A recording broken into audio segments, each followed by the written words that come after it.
guys, Star Moss here. What's up? So, I just wanted to go and try to do more scripted videos so that I actually can teach you things that matter, and not just talk about how I feel. So, today I kind of wanted to talk about visualization and the techniques that you can use in magic or just meditation. For instance, you can heal other people through Reiki, which is not something I suggest you go do immediately, because Reiki is something that you should learn how to properly channel the energy and exchange the energy and transmute the energy. There's multiple ways that I wouldn't suggest just jumping out there, but you can do Reiki on yourself. And that's something I'll get into in a minute about how I align my chakras myself. You can cast a spell with visualization techniques. You can meditate, of course, and go very crazy astral traveling places during meditation with visualization techniques. Use it to clear your energy, actually to cut cords as well, energetic cords. Every time you are connected to someone in any way, you have a cord attached to you between the two of you. As you can see, as an empath or a psychic, or the many things that we are, that could be a very detrimental thing if you are energy sensitive. So the first thing I will say, visualization, it is used in, of course, many ways, like I said, and it works directly with the law of attraction. So if you're trying to do something with the law of attraction and you really want to, say, get a house that, your family really needs, or, whatever it may be. I'm not going to tell you what to want or wish for, but basically you would visualize everything that you love about this house. You would visualize the emotions that come when you receive this house, what your kids or your, husband or your whoever, significant other, wife, whoever it may be, your partner for life, whatever you call yourself, whatever label you put on it. But you just imagine all the emotions that go with getting that particular thing. So, and I'm just using house as an example. It could be money. It could be the health of your child. So, like, if you were going to make sure you do that, though, the emotions are very, very important. Like, you have to put the emotions in the visualization, because then it kind of tells the guides, the angels, the people that are your allies, the beings that are your allies, they kind of exactly understand what you want out of the situation, instead of just saying, ooh, I want this house with, these color walls. Like, that's a good detail, but how does that make you feel?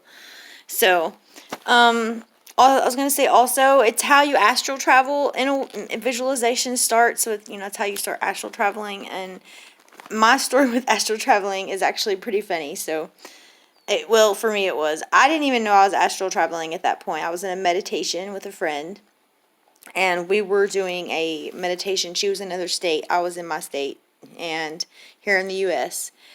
So all of a sudden, I disappear from the meditation, and she's gets off out of the meditation and starts, messaging me. I was like, where did you go? Where did you go? And what was that music? What was that crazy music? I thought that I was just having a very, what would be the word for it? Imaginative, because I was very brand new at this. I thought I was having a very imaginative meditation. I actually went and was dancing with an entity in the middle of the eye of a hurricane, because what our point was is to slow a hurricane down, spin it backwards, and that way it wouldn't hit the coast as hard and hurt or kill people.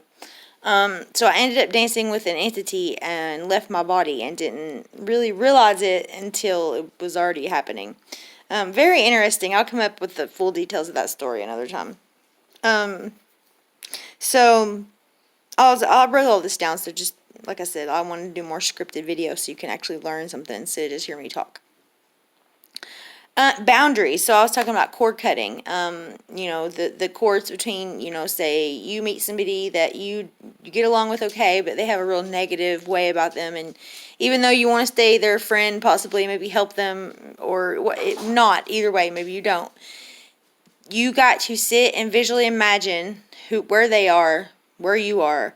Imagine a cord going between the two of you, and you want to take scissors, an athame, a knife, whatever it is that you would use. If you're a witch, of course, it would be probably an athame or something of that nature, but just cut that cord and let that cord, go back to them, yours go back to you, and then set up a block of white light, or a tunnel, or I guess it would come down, so it would be more like a funnel of sorts of white light come around you, so that cord can't reattach.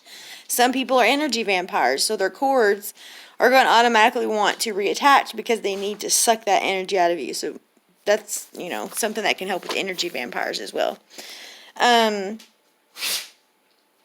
Let's see. I do feel like your children, like with my children, I don't want to cut that cord now. So I've imagined clamping it. Like, I don't want to not know what's going on with them or feel their energy, but I will take something and like pretend I put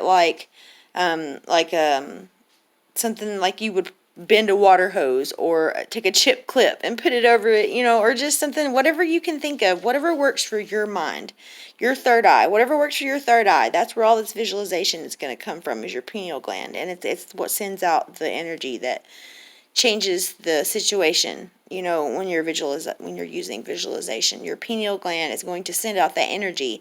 The universe is going to hear you go, oh, she wants this, or he wants this, or they want this, and this is how the emotions that made them feel, and it's going to come back. So even with cutting cords, even with visualization for gain or whatever.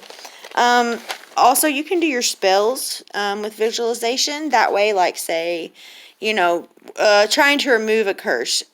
You wanted to do your basic spells that you normally do, maybe, but also do a visualization technique where you are imagining all of that negative, or whatever color you want to see it as, is black or whatever, is coming out of your body. So you're pulling that curse out of your body, out of your soul, out of your mind, out of your mental, emotional, and spiritual bodies. You just pull it out, and do that every day with a salt bath, and with like a candle in front of, like a black candle or a white candle, and that would work really well with the visualization technique.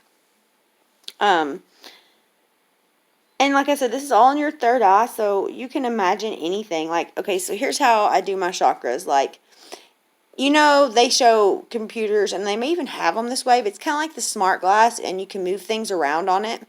I imagine my chakras are in front of me, and my third eye, I'm standing in front of them. And each one of my chakras, or, I can take them, I can move them over, and I can touch them and poke them. And the more I poke them 3 times is when they need to be aligned really bad. I poke them once if they just are kind of halfway off. So I go down through all 7, or the basics in the body, in the center of the meridian of your body. And I poke those little chakras, and I make sure that they all have what they need. And I breathe in color so that color revitalizes that chakra if it need be. Also with that, I take, and once I line them back up, when I'm standing right in front of them, I step back into them, as in like I stepped out of my chakras, step back into them, and realigned. So visualization has so many things that you can do with it. Like, you can even meet other entities on the 4th dimension in the astral realm. Now, I'm not going to say that's for everyone. I'm not going to say it's a safe practice that everyone should try. I will say, though, if you know yourself well enough, and you can do it, and somebody else that can maybe help you learn to astral travel or be safe meeting entities in the 4th dimension, which is pretty much the dream world.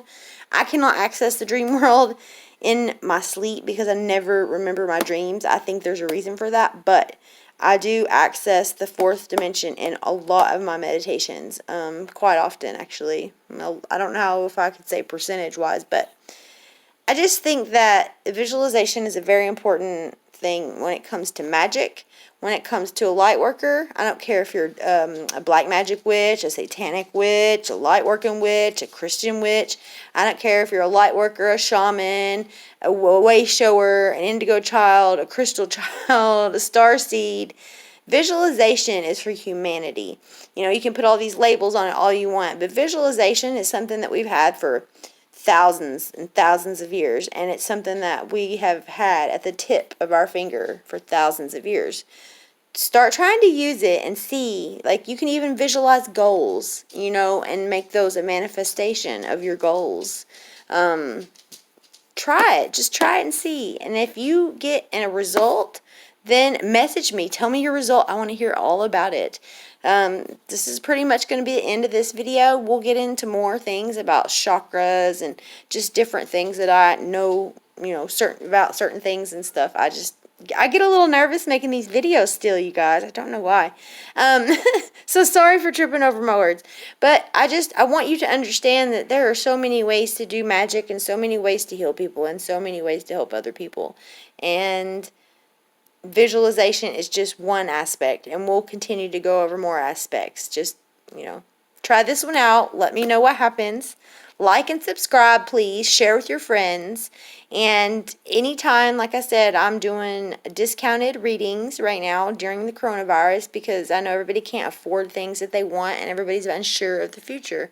Also with mediumship readings. So just contact me, Star Moss the Sage, STARMOSS the Sage 8 at gmail.com. That will be in the description box below. And I love you guys. Star Moss out.